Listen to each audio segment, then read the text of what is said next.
Hello everyone on and off the Boonary. I'm Chara and welcome back to Chara's creepy catwalk commentary, where I will be recapping now the episodes, but also primarily the looks from each and every episode of the Boulet Brothers Dragula Season 5. Alright, first episode, honestly, what a premiere. I do have to give the Boulets credit. There's definitely a more clear focus on the art and the craft and the work that these artists are putting into these looks. I know this first episode has a lot of moving parts to it that the contestants introduced to do the little first fright feat, all of that. But once that's out of the way and they're in the lab, which I love that it's called a lab because you make monsters in the lab. We've got a lot of ground to cover and I took notes, diva. Watching the episode, I kid you not, took me about 3.5 hours because I had to keep stopping to write notes down. Alright, so we get this cute little opening scene, old Universal monster movie style vibes for this little intro from the Boulets. Very cute. And then we're in the woods, and a van driving through said woods. All I can think about is how, in all honesty, if I was in this position where they dropped me off in the woods at night by myself and said, go wander around, go find this base camp, and if you can't, you're out of the competition, I would simply get back in the van for the divas at home. I'm not a horror girly, I'm not a scary girly, like that's not my thing, not my energy. I know this is what they're all signing up for, and I know they're all excited to do it. They all are aware of what this competition entails. I, for one, will never be signing up for Dragula because you could never find me doing any of this. To me, this was nuts. And then on top of that, they got tased in the middle of this. What a shocking way to kick off the competition, am I right? Alright, so let's start off with these entrance looks. First off, out of the van, we have Hulu. Part of me feels like if you're going into Dragula, you know they're gonna make you do something kind of crazy right off the bat for this first episode. Last season, they had to go through that little haunted maze thingy. Not the most practical outfit, but I will say her makeup looks incredible. I love her makeup in the confessional. And the fact that her teeth are rhinestoned, that's very fun. It's a cute look, monochromatic in red, slight. Love the pants. I think the pants. It's a little hard to see some of these looks again because it's dark, it's night, but her makeup when she gets out of the van, that first shot of her looking around is very haunting. I'm very here for that energy. Alright, next out of the car is Onyx. The wig is my favorite part of this outfit. I love that it's sort of an inverted color palette on the rest of the costume. I will say though, the outfit, not a big fan of. It's a cool idea, it's a cute concept. I just think the execution is a little on the rough side. I think the idea of using the caution tape almost as fringe is cool, but personally, I don't really like really big chunky fringe. It just, to me, it just does not look as good. But the hair is really cool. Okay, then next out of the van, we have Rob Zombie. I have to say, I am obsessed with his contour. It's so good. I love drag king contours in general, but his contour is so clean and I love how graphic his makeup is too. Oh, I love it. It looks so good. So far, I think he has arguably the smartest outfit for anything that could be a little mobile. There's not a lot of moving parts. There's not a lot of accessories. There's not a lot of restrictive clothing that's going on that could hinder your movement if you're trying to navigate a forest. I don't think the outfit is anything really to write home about. It's cute, it's simple, it's clean, gets the job done. And continuing the simple look train, next up we have Anaphylactic. Continuing the simple look train, we have Anaphylactic in this black and neon green moment. Love the color accents, love the jewelry, love the accessories, love the hair. The dresses, it's simple. It's a little plain. I wasn't a fan of the tights. I didn't think they were the right particular shade of green to match the rest of the look. But I also have to say, anyone who knows me knows that I am a sucker for a black lip with some color glitter accent moments. So I loved her lip in this with the green. Nice little touch. Next up we have JK. The way I screamed when I saw these shoes. This is so silly. I actually really like this look a lot. I think so far it is my favorite of what we have seen. I love the headpiece. I like the sweater. There's a lot of really fun elements of different textures going on throughout this whole look that I really enjoyed. And I think the makeup is really cool. If there's one thing Jay is going to do, it's going to have a really clean, really interesting makeup, and we've seen that so far. Going into the episode, very excited to see how that's going to carry into the rest of the challenges. Okay, and next up we have Cynthia Doll. I'm not a fan of this. It's a cute performance look. I'm not a fan of like the wet hair look on a drag queen most of the time. I think you have to have the right proportion of the hair to your outfit, to your body. And this is a little too sculpted for me, for my personal liking. The outfit it's just a bra and panty with some chains. It's a very cute bra and panty with some chains, I will say. However, I just think of what we have seen so far, it is the most simple. It doesn't really tell me anything about her other than maybe she's a dancer. At the same time, I think there is like a degree of genius in doing something that is this simple for an entrance look for Dragula, because you never know what they're going to throw at you in this competition, especially right out the gate.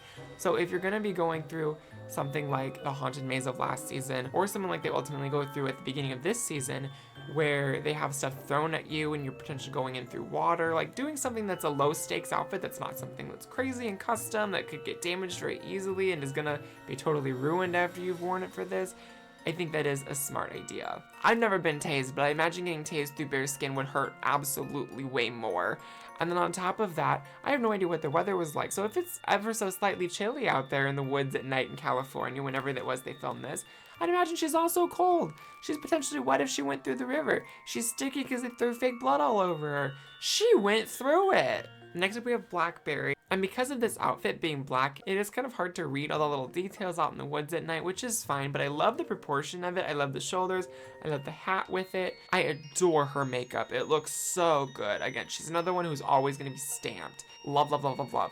And I'm also really excited to see how she's going to bring the comic book side of her reference pool into her looks here on the show. I think that's going to be really fun to see, personally, at least for me.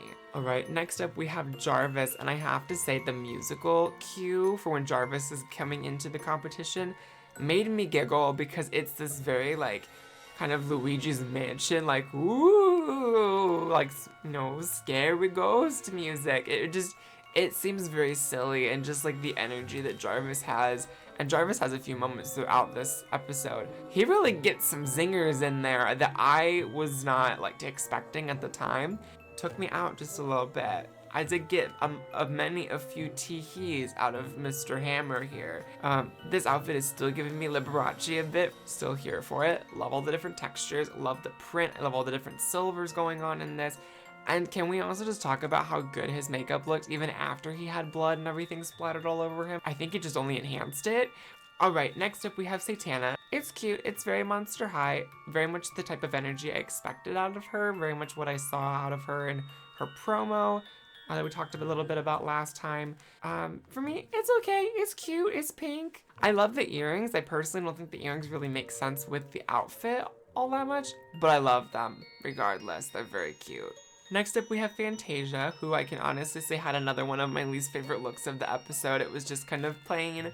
I just didn't personally think it was anything to write home about, but I do love, love, love her makeup and the hair that she chose for this entrance. And she was given reaction shots. She has these like really cartoonish facial expressions that I personally love.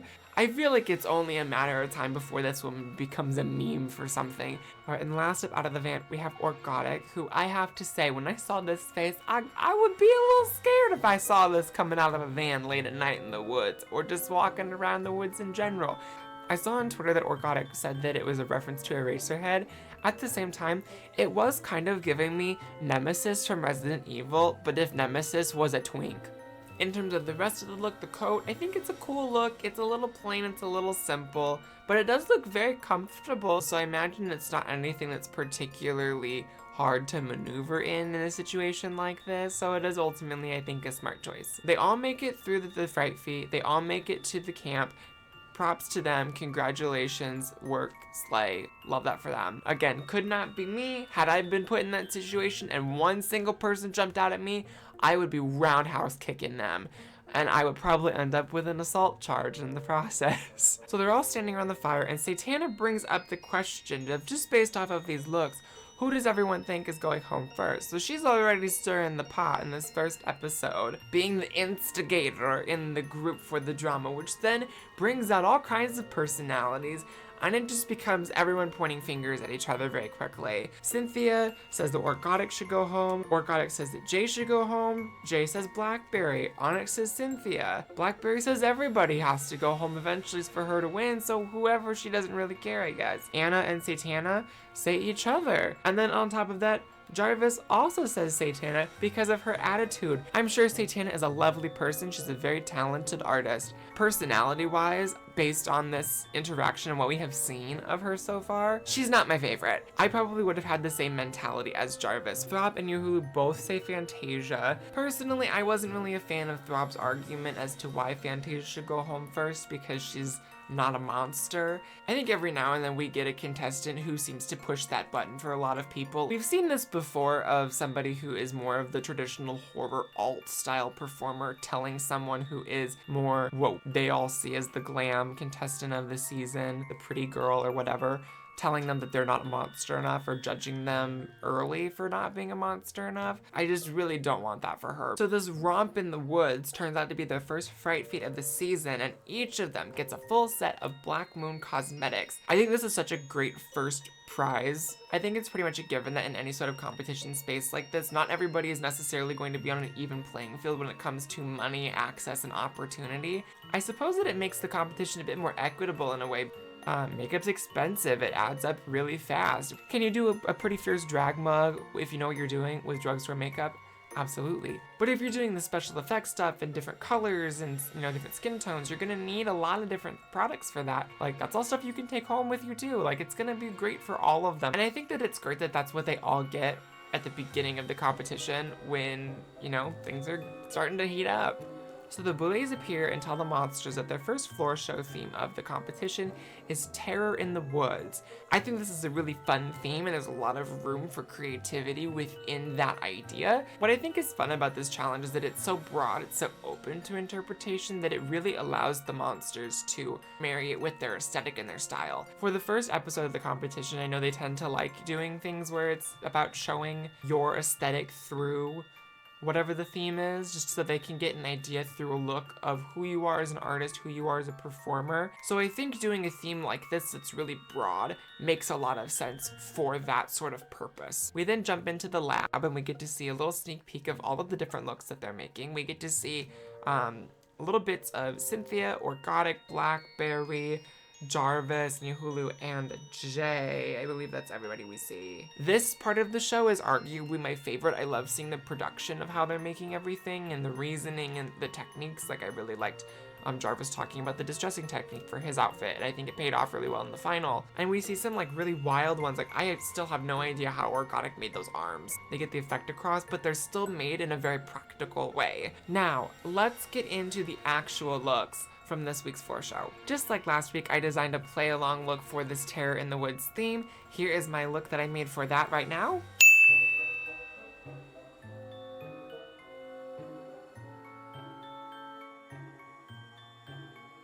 Be sure to head over to my TikTok to get an exclusive behind-the-scenes look at the design notes, the concepts, and the reference pool that I pulled from for making this look this week. Alrighty, let's get into the looks, starting off with the Boulet brothers themselves. I'm not really going to say much about these because they were used for the promo. They both look great. Love the spiderweb details in this. Love black and red as a color combo. They always look good. We know it's going to be good. Also, before we get into the monsters, can we just take a second to thank you Boulets for presenting these looks in such an incredible way. One of the first things I noticed when watching it was the turntable, where we got to see the close-ups of the details in the round.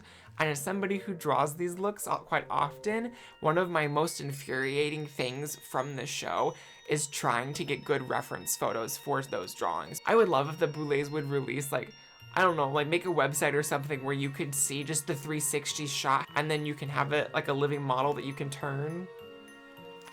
I don't know. I'm sure that's really complicated to do, but I wish they would do that. I would appreciate it if they would. So first off in the floor show, we have Jarvis. I love the distressing throughout this. It looks very accurate to aged fabric from around that time, but I do agree with the Boulets in the critique that it did not really fit the theme.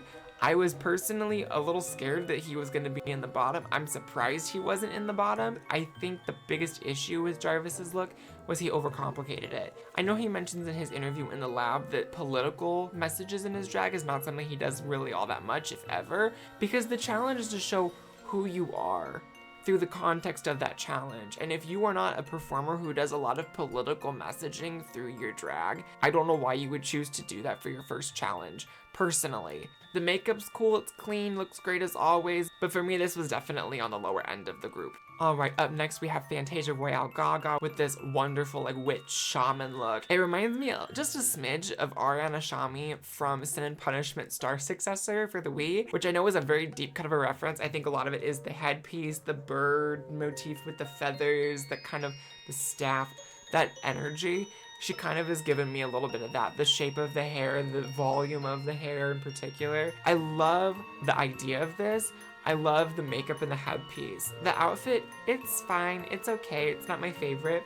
I personally think my favorite part of her entire presentation is when she's walking out towards the runway and she puts the staff down and she kind of turns and then she goes, and she kind of like leans into it like real sharp, she's like, and then she keeps going. I think that's really cute. All right, next up we have Orgotic. I have to say the arms really do steal the show here. It's creepy. The way they move, the length, they kind of swish back and forth. And it's unsettling. For me, Orgotic really does look like a Resident Evil character. Like here, it's giving Forest Ranger, definitely, but it's also giving Mr. X from Resident Evil 2. I'm probably gonna end up comparing Orgotic to Resident Evil characters a lot this season just based off of like the texture play. There's just something about like the way that like the eyes and the way that the cutouts in the face are. It does kind of give me like early PlayStation model, just a little bit, but upscaled, and I kind of love it. There's also a lot of really fun and smart details in here. I think having the metallic elements so that really pops on stage works really well. I think that goes back into how Orgotic has sort of this cinema background. It shows that they know what will read well on camera and how things will move and how to perform for the camera. I'm very intrigued as to what they're going to do going forward, because I thought this was a great floor show for them. All right, next up we have Nia Hulu, who I know I said last week that I did not like her because of the NFT stuff, and I still personally don't really like her that much because of it. I would be an idiot to say that this look is not far and away the best of the entire episode. It's immaculate.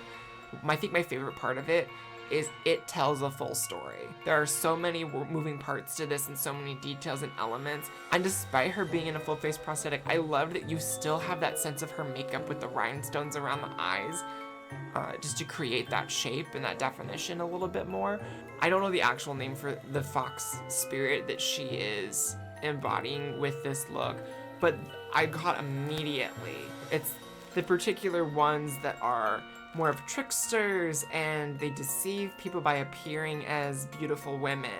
And so that's where like the masks come in. The vine and the plant details all throughout it, I think, is really what brings the woods theme into the episode. This is definitely like a character I could see in some form of animation or easily in cinema. All right, next up we have Throb. To me, killer trucker. That's what this is giving. I'm personally not a fan. Partially because I know some men who kind of look like this in my hometown. Some of them are grill masters, allegedly. But, I don't know. To me, there's some cool parts to this, but I think it's just kind of, it's safe. It got the placement it deserved. It's good, middle of the road. I suppose if I did run into this man in the woods, I would be terrified, so I guess it does fulfill the challenge in that way.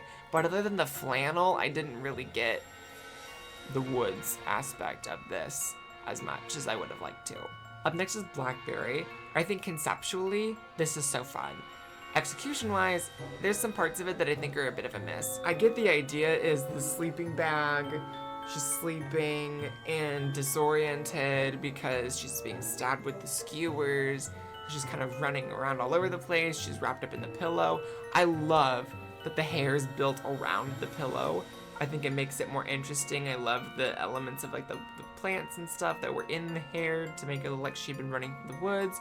But to me, there was just like some parts of this that I wasn't a fan of. I wish the skewers weren't floppy. I think my biggest issue is that the skewers don't have enough of a support to them where they're just out. But I do really love her makeup here, and I love that she went more of like a campy horror comedy direction. Like this is a character I could see out of like Scary Movie 8. I don't know how many scary movies they've made. If she does more of this campy stuff, I'm very here for that. Alright, next up we have Satana with this lovely little fairy look. At first, I was very excited when I saw the sketch of this, and my first thought was, oh, this is my kind of girl. This is kind of more what I was expecting to see from her, something cutesy that's still got a horror edge. Unfortunately, I think it was too cutesy. I think it was too pretty. And like, even though Blackberry's look isn't creepy, she brought the theme into the challenge, especially in the concept and the performance. Satana did not do that. Or if you're gonna go for this kind of dark evil fairy energy for this challenge, I think you need to take it a little more monstrous, make it a little more bug-like. That would have sold the terror in the woods. The dress was just a little basic to me. I wasn't crazy about the wings. I thought the little fairies all tied up in vines or whatever on the legs was a cute touch. In general, I was not overwhelmed. I was not underwhelmed. I was just whelmed. Onyx's look was a very pleasant surprise for me, given her like kind of sideshow performer background. When I saw the initial silhouette of this, I really liked it. I love a giant sleeve. I loved the branches and the tree in the hair. I thought that was very cute. But at first, I thought that the sleeves were almost like giant cocoons, and then like bugs or something were gonna hatch out of her, and she was gonna be like a hive queen or something like that. Especially with the colors and the fabric choices of her dress, which I love. I love this dress. It's among my favorite garment pieces in this entire episode. But it doesn't fit the theme. I don't really get the story of how the puppet connects with the theme of the woods, other than like her being like a witch in the woods, but that's not immediately readable. I think she's another one who overcomplicated the challenge. Next up we have Cynthia. I really love the fact that she did a mushroom for this. I think fungi can be incredibly creepy. For me, Cynthia like just barely missed out on the top. I thought this was really clean. I thought this was really well done and really well executed. I loved the hat. The hat is so cool. The gloves are really neat too. I love the weird fingers on the gloves as well. My biggest problem was that I didn't like the skirt part underneath the black. I don't know. I think it was a little unnecessary. I really liked the black and how sculpted that was on the outfit. I don't know. I just wasn't a fan of it. I would have liked to see maybe what that would have looked like with a different cut for the silhouette of that. But at the same time, she didn't have that there. I think the dress part and the hat would look like two disparate looks. So I think it needed something. I just don't think that that's what it needed. All right, next up we have JK. And honestly, I know this looks cheap, but I loved the implementation of the marshmallows more than the implementation of the marshmallows in Blackberry's look. That shot of the hand with all the goop coming off of it is so filmic. And I think what's great about this look is the like melty, like the distorted makeup, the red everywhere because of the burns. I loved the headpiece, but I kind of enjoyed it. My other thought too was that the marshmallow skewers up the butt. I don't know if it was just like delicately sandwiched between the cheeks. I don't know how far up in there it was. I don't want to think about how far up in there it was, because frankly the idea of a little tiny skewer like that up the backside, that just sounds painful. But I also think that the look in general lacks a lot of finesse. Like the technical things done to distress the clothing and to add like the burn effect, to grunge up the costume, to me, they weren't done at the same level of expertise as some of the other people in the room. And I think for that reason, when you look at everything up against each other, Jay's look stands out as the weakest. This part I thought was really cool. And finally we have Anaphylactic. I think her and Cynthia were kind of back and forth for like that next spot, personally for me.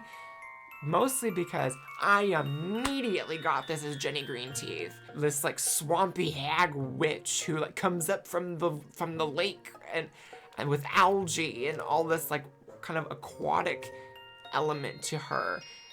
I caught that instantly. Then finding out that that was the intention, I was very excited.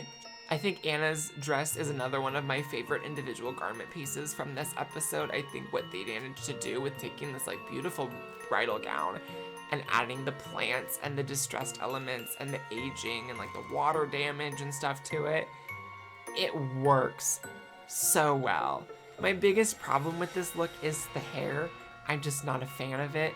I do appreciate that it's wet because it's like she came out of the water, but I don't know. Something about the hair, I think the execution of the concept and for the look is great. I think what her biggest problem ultimately came down to, and the Boulets kind of touched on this, is that she feels like she's kind of quiet, kind of timid, just kind of like letting other people take the stage, take the spotlight, and she's not pushing herself out to the front. She's not pushing herself out in the performances, you know, larger in the movements, a little creepier, instead of just like, here I come shuffling out, and years ahead. We find out that Anna, Fantasia, Cynthia, Throb, and Jarvis are safe. Again, I was very surprised when they said Jarvis was safe. I thought he was going to be in the bottom. I honestly thought, realistically, that Jarvis and Onyx would have been switched. Blackberry, Orgotic, and Niahulu X are left as the top 3. So congratulations to Niahulu for taking the first win of the season. I personally think it was very well deserved. No, and I think she was just a very clear winner. There was no way they could have given it to anybody else. So Onyx gets the first low placement of the season. So we are then left with JK and Satana in the bottom 2 up for extermination. Now this extermination, Boulets, this is wild. Like this was a lot. God, am I glad that they let them put actual shoes on and not heels for this hike. Because having to go through all of the water like they did, having to walk 5 miles in full drag with tennis shoes, and then get strapped in, and then jump backwards off of a bridge into blackness. Excuse me?